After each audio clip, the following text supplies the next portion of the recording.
ಇಲ್ಲ, ಈಗ ಡಿಫ್ರೆನ್ಸ್ ಇಷ್ಟೇ ಇರೋದು, ರಾಜದ್ರೋಹ ಬದಲಿ ದೇಶದ್ರೋಹ.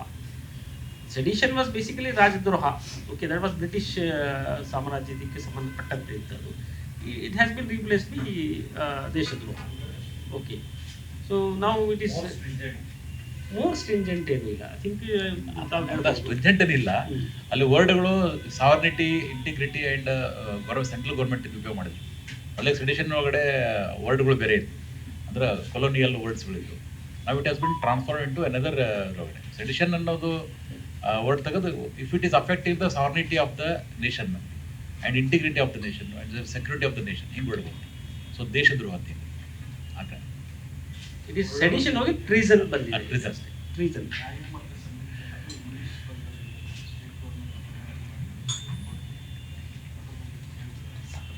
we are not competent to talk about that.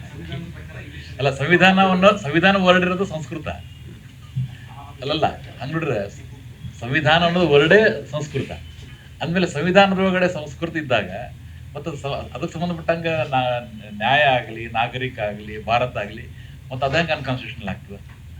ನೀವು ಬೇರೆ ಎಕ್ಸಿಕ್ಯೂಟಿವ್ ಏಜೆನ್ಸೀಸ್ ಅಂದರೆ ನಾವು ಇಂಪ್ಲಿಮೆಂಟ್ ಮಾಡೋ ಏಜೆನ್ಸೀಸ್, ಅದು ನಮ್ಗೆ ಏನು ಕೊಡ್ತಾರೆ ಅದು ನಾವು ಇಂಪ್ಲಿಮೆಂಟ್ ಮಾಡೋದು. Okay,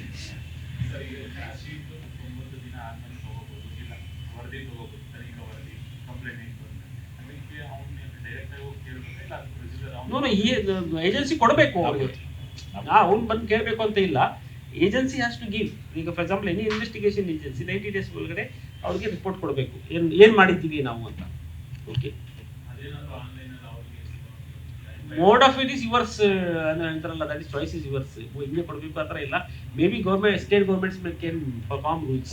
C if you see the all these ಆ್ಯಕ್ಟ್ಸ್ನಲ್ಲಿ ನೋಡಿ, ಮೆನಿ ಥಿಂಗ್ಸ್ ಇದರಲ್ಲಿ ಸ್ಟೇಟ್ ಗೌರ್ಮೆಂಟ್ಗೆ ರೂಲ್ಸ್ ಮಾಡೋಕ್ಕೆ ಬಿಟ್ಟಿದ್ದಾರೆ. ರೂಲ್ಸ್ ಫ್ರೇಮ್ ಮಾಡಬೇಕು ಸ್ಟೇಟ್ ಗೌರ್ಮೆಂಟ್ಸ್. ಯಾಕಂದರೆ ನಾರ್ಮಲಿ ಪ್ರೊಸೀಜರಲ್ ಇದರಲ್ಲಿ ರೂಲ್ಸ್ ಏನು ಬರ್ತದೆ ಅದು ಫ್ರೇಮ್ ಮಾಡೋದು state governments. So state governments rules frame ಮಾಡ್ತವೆ ಅದ್ರ ಬಗ್ಗೆ ಏನೇನು ಯಾವ ಥರ ಮಾಡಬೇಕು ಅಂತ. So this subsequently ಅದಾಗುತ್ತೆ.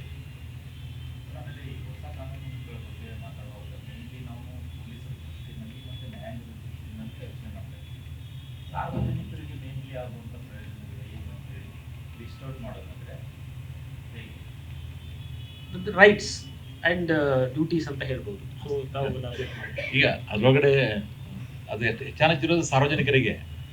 ಈಗ ಉದಾಹರಣೆಗೆ ಪವರ್ ಟು ಅರೆಸ್ಟ್, ನಿಮ್ಮ ಪ್ರಕಾರ ಅರೆಸ್ಟ್ ಮಾಡೋ ಅಧಿಕಾರ ಇರೋದು ಯಾರಿಗೆ ಅಂತ ಅಂದ್ಕೊಂಡ್ರಿ ನೀವು? ಪೊಲೀಸರು ಅಂದ್ಕೊಂಡ್ರಿ. Actually power to arrest is with public also. ಈಗ ನಿಮ್ಮ ಎದುರುಗಡೆ ಒಂದು ಅಫೆನ್ಸ್ ಆಯ್ತು ಅಂದ್ರೆ ಇಮಿಡಿಯೇಟ್ ಕಾಗ್ನಿಸ್ ಅಫೆನ್ಸ್ ಅಂದ್ರೆ ಈ ಕ್ಯಾನ್ ಅರೆಸ್ಟ್ ಮಾಡ್ಕೊಂಡ್ಬಂದು ಈ ನಿಯರೆಸ್ಟ್ ಪೊಲೀಸ್ ಕೊಡಬೇಕು ಅಂತ ಸೆಕ್ಷನ್ 43 ಹೇಳ್ತಾನೆ. ಅಂದ್ರೆ ಸೆಕ್ಷನ್ 38 ಆಫ್ ದ ಬೇನಸ್. ಅಂದ್ರೆ power to arrest is given to public also. ಒಂದು ವೇಳೆ ಅವ್ರ ಮನೆಯೊಳಗಡೆ ಯಾವುದೋ ಒಬ್ಬ ವ್ಯಕ್ತಿಗೆ ವಾರಂಟನ್ನು ಪೊಲೀಸರಿಗೆ ಕೊಡ್ಬೇಕಂತ ಕಡ್ಡಾಯ ಏನಿಲ್ಲ. ಸೊ ಕೋರ್ಟ್ನವರು ಪಬ್ಲಿಕ್ಗೆ ಕೊಟ್ಕೊಂಡು ವಾರಂಟನ್ನು ಎಕ್ಸಿಕ್ಯೂಟ್ ಮಾಡಿಸ್ಬೋದು. ಇದು ಮೊದಲಿಗೆ 73 ಆಫ್ ದ CRPC ಇತ್ತು, ಈಗ ನಮ್ದು ಆರ್ಟಿಕಲ್ 78 ಆಫ್ ದ ಬೇನಸ್ಸಿಗೆ ಬಂದ್ಬಿಡ್ತದೆ. ಮೂರನೇದ್ದು, ತನ್ನ ಎದುರುಗಡೆ ಆದಂಥ ಒಂದು ಏನು ಘಟನೆ ಇರ್ತಲ್ಲ, ಅದು ಬಂದು ಕೋರ್ಟ್ ಎದುರುಗಡೆ ಮೊದಲಿಗೆ ತನಿಖಾಧಿಕಾರಿ ಮುಂದುಗಡೆ ಬಂದು 160 ನೋಟಿಸ್ಗೆ ಸಂಬಂಧಪಟ್ಟಂಗೆ ಹಾಜರಾಗಿ 161 ಸ್ಟೇಟ್ಮೆಂಟ್ ಕೊಡ್ತಕ್ಕಂಥದ್ದು ಜವಾಬ್ದಾರಿ ಇತ್ತು ಮತ್ತು ಅನ್ನೋ ಒಂದು ಅಧಿಕಾರ ಇತ್ತು. Same is maintain. 179 ಕಡೆ ನೋಟಿಸ್ ಕೊಡ್ತೀವಿ, ಬರ್ತಾರವರು. ಆಮೇಲೆ 180 ಕಡೆ ಅವ್ರು ಸ್ಟೇಟ್ಮೆಂಟ್ ರೆಕಾರ್ಡ್ ಮಾಡ್ಕೊತೀವಿ. ದೆನ್ ಇಲ್ಲ 183 ಕಡೆ ಮತ್ತು ಮ್ಯಾಜಿಸ್ಟ್ರೇಟ್ ಎದುರುಗಡೆ ರೆಕಾರ್ಡ್ ಮಾಡ್ಕೊತೀವಿ.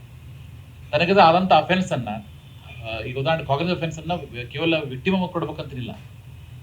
ಸಿಂಪಲ್ ಎಕ್ಸಾಂಪಲ್ ಅಂದರೆ, ಈಗ ಪಕ್ಕದ ಮನೆ ಒಳಗಡೆ ಗಂಡ ಹೆಂಡತಿ ಬಡದಾಡ್ತಿರ್ತಾನೆ ಅಂದ್ಕೊಡ್ರಿ, ಗಂಡ ತನ್ನ ಹೆಂಡತಿಗೆ ಬಡಿತಿರ್ತಾನೆ ಅಂದ್ಕೊಡ್ರಿ, 498.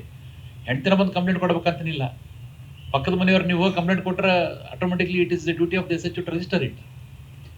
So anybody can give complaint. So automatically there is a power to inform the police is public with public. Duty to inform the police is with the public.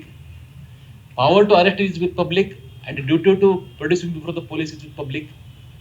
They get the warrant from the court with the public, and execute and produce before the court is with public. And cooperate in investigation and associate in investigation is with public. It is power and duty.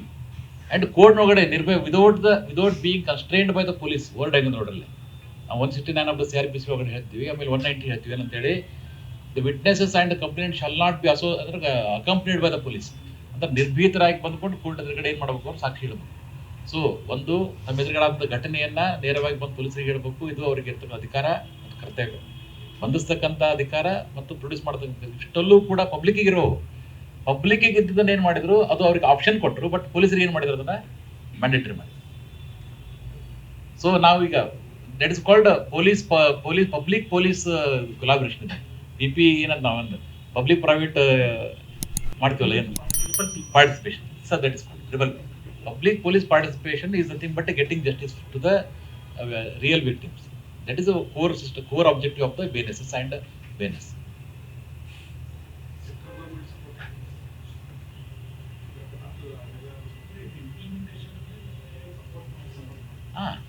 ಅವರು rules ಮಾಡಿ ಕೊಟ್ಟರಂತಾರೆ.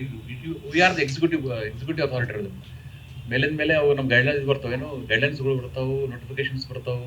ಆಮೇಲೆ ಈ ರೀತಿ automatic training programmes ಮಾಡೋಂತ ಹೇಳ್ತಾರೆ. ಆಮೇಲೆ ಮತ್ತೆ ಏನಾದ್ರು changes ಅಥವಾ ಅಮೆಂಡ್ಮೆಂಟು ಏನಾಗಿದೆ ಕೇಳಿ regular course. For example Salim ಸಾಹೇಬ್ರಿಂದ ಮೋರ್ ದೆನ್ ಒಂದೆಷ್ಟು 56 ಸೆಷನ್ಸ್ ಹೋಗ್ಯಾವ ಸರ್ಕಾರಕ್ಕೆ ಟು ಯಾವ್ಯಾವನ್ನ ಸೇರಿಸ್ಬೋದು, ಹೆಂಗೆ ಸೇರಿಸ್ಬೇಕು, ಏನು how they are useful for the public.